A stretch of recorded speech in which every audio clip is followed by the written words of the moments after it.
Hey everyone, this is Reno the shurtugal and I'm back with a new podcast. And first of all, Happy New Year to everyone.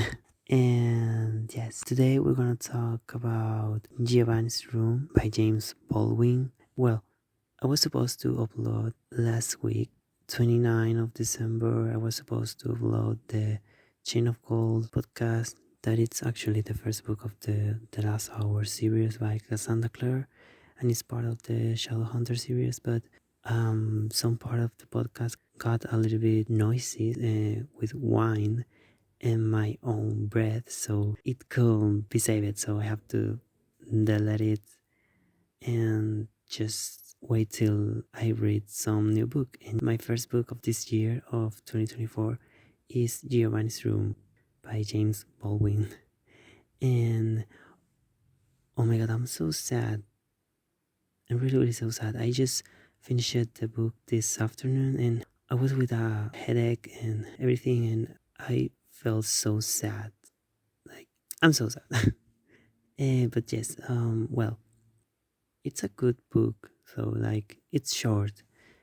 It was like 170 pages, I think it was. It's a short book actually, and really packed with emotion and a lot of things, and I really like it. And it's actually a classic. It's a LGBTQ classic because this book was actually published in the 1956, and wow, I really like it. I really like it. So, oh my god, I love to talk about it because it's so crazy. Like, it started with this man, this young man that is 26 years old, actually, or we don't really know his age. It's between 26 and he's pushing 30, basically. And he's like fighting with his sexuality. He knows that he's gay. I mean, like, I think that he's bisexual, actually, but we don't really know, like, because it's pushing more towards man than woman, but I think he is, like, I don't know, I mean, he's like exploring himself. And we know that when he was younger, he first kissed a boy. He's an American boy, and he kissed his best friend when he was like 17 or something, I don't know, like they were teens, and they basically kissed and everything.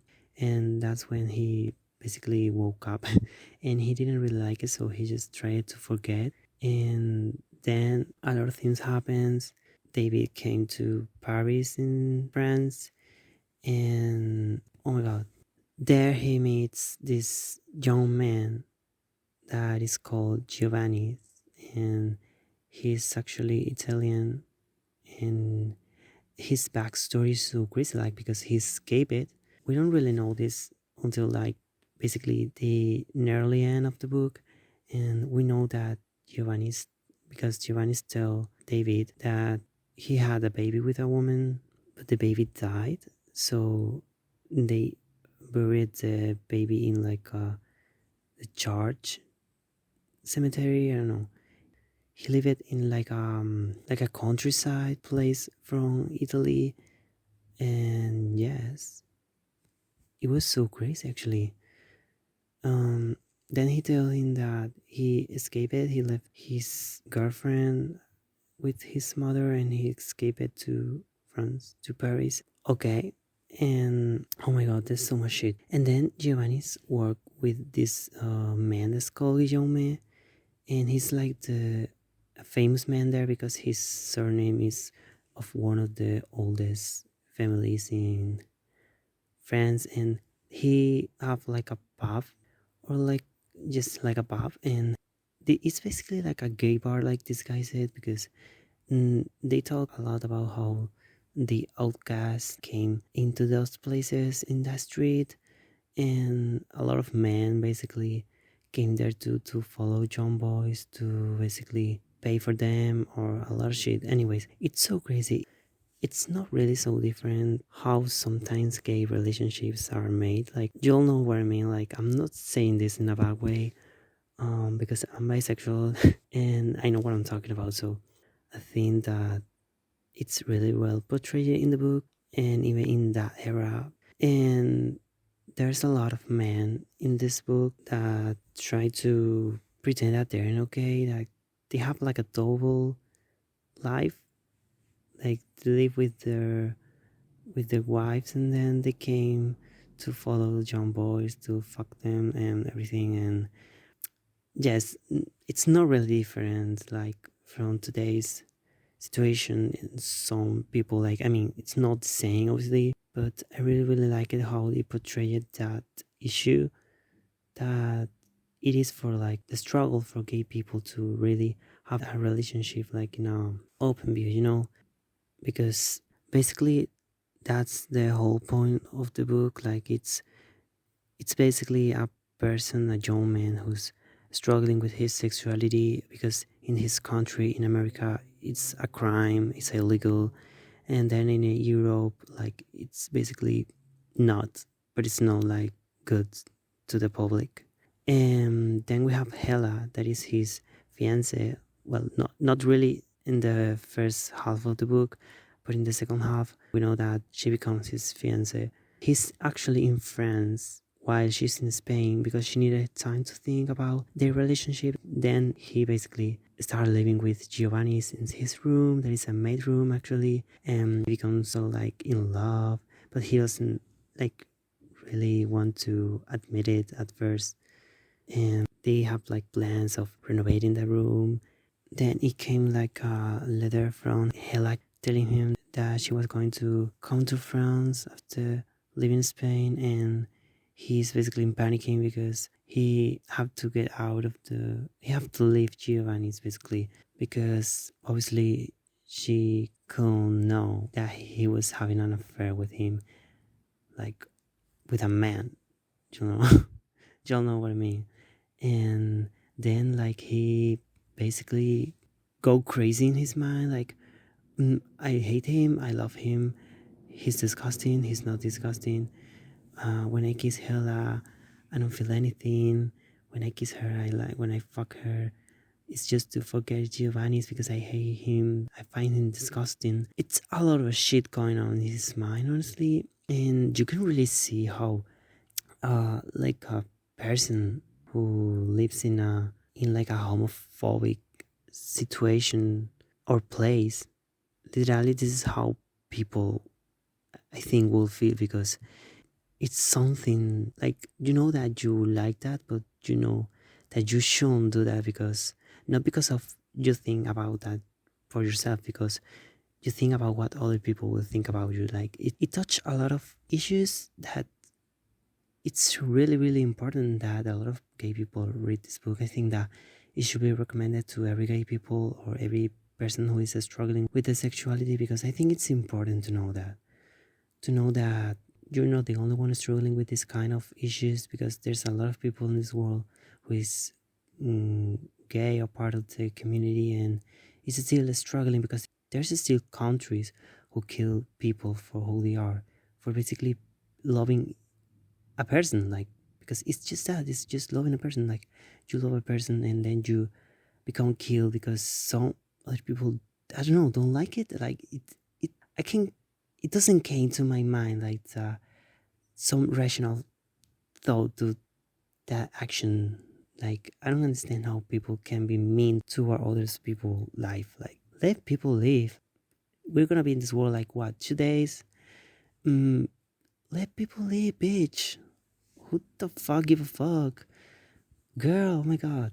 Well, going back to the book, okay? Then literally like when he's struggling because he was with Hela and all that shit. And Giovanni is actually got kicked out of the pub because Guillaume, because basically this disgusting man who's basically like a daddy want to fuck him, and he don't want it.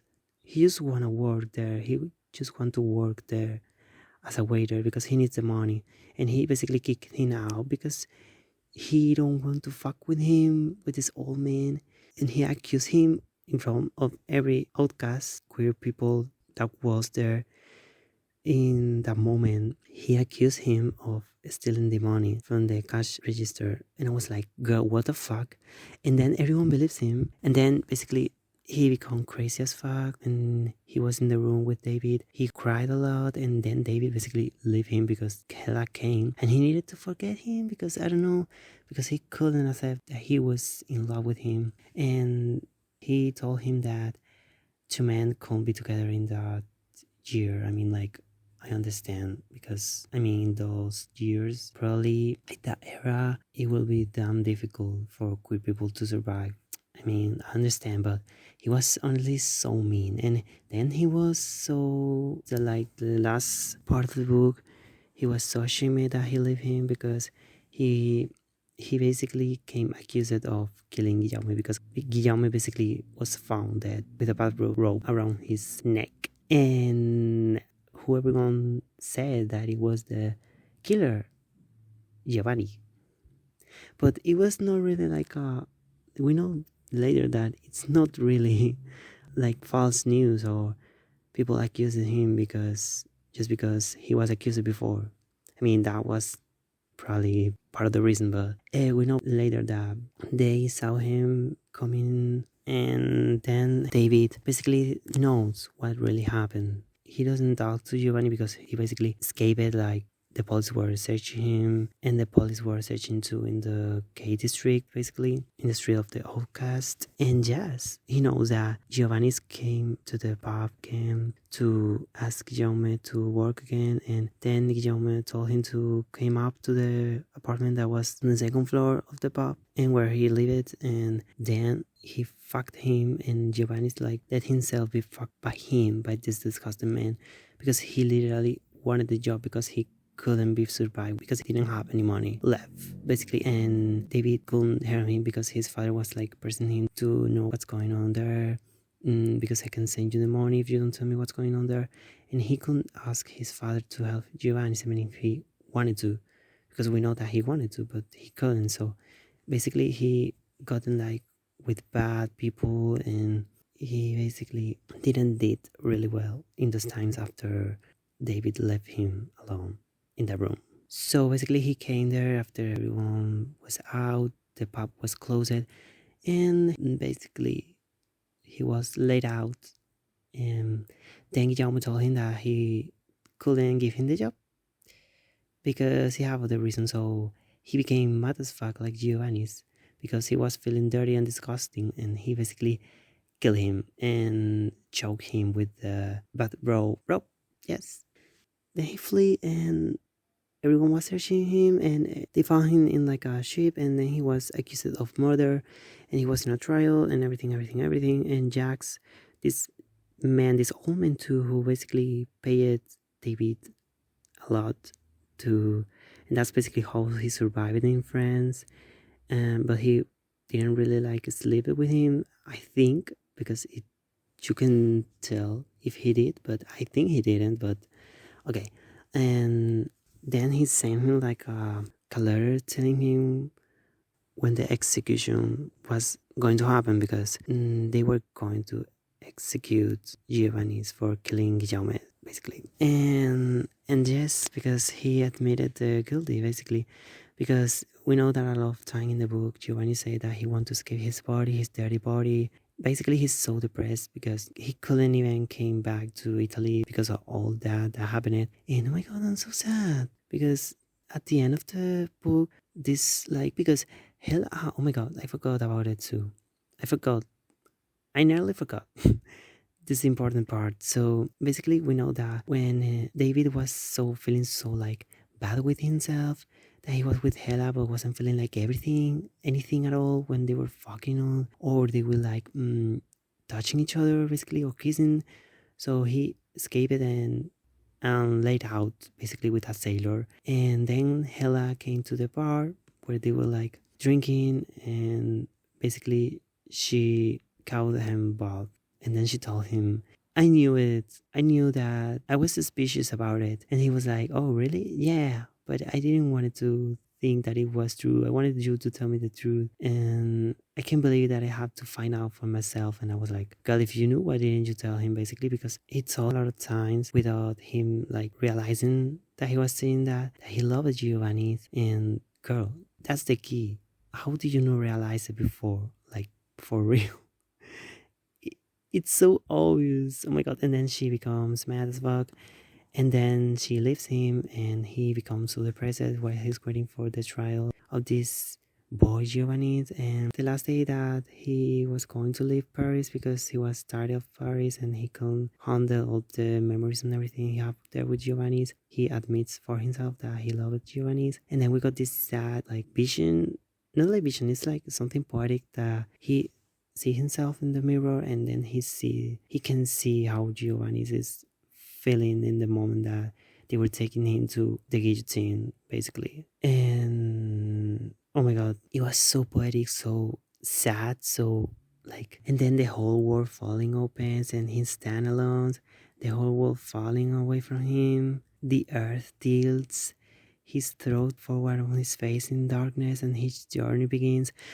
Oh my god, oh my god, oh my god, oh my god, oh my god. That was so fucking sad. I was like, no way. And then he basically leaves his like apartment where he was living and he rented with Hella. He left the keys on the landlord, like that is an old lady's and her mailbox. And he then stops in the bus stop. There's a lot of people there, and he breaks the letter that Jax sent him to Jacques. I don't know how you say that. The name Jax. I don't know. Then he like break the letter in pieces and he threw it up, and then the air throws some pieces to his face. And that's the fucking end. It's like you're never gonna escape Giovanni for what you did, for you left him to die, basically. And yes, all. That's all I have to say about this book because oh my god, it was so intense in a way that you all don't understand. Like you all have to read this, even if you're gay or not. Like you have to read this book. It's so good. Giovanni's Room by James Baldwin. You all need to read this, okay? You all need it. I'm fucking saying it. I'm for real. Read it right now. Add it to your Goodreads list to be read, okay? You need it. This is a wow book to start your 2024 if you didn't start any book, or just read it if you are in a slump, or I don't know. Just read the book, okay? Just read it. It's so good, and you're not gonna regret it. I promise you. And you can read this book in like one day or one night or 2 days, basically. Like it's a short book, yes. And well, I think this is all I have to say today for this podcast. And oh my god, I think I talked too much, like too fast, because I was so excited to talk about this book. Oh my god. And yes, and well, I really hope that you guys enjoyed me talking of this book. I don't know, because I really like it to talk about this book. Oh my god. And yes, and thank you so much for listening to my podcast, and just listening to me is supporting me.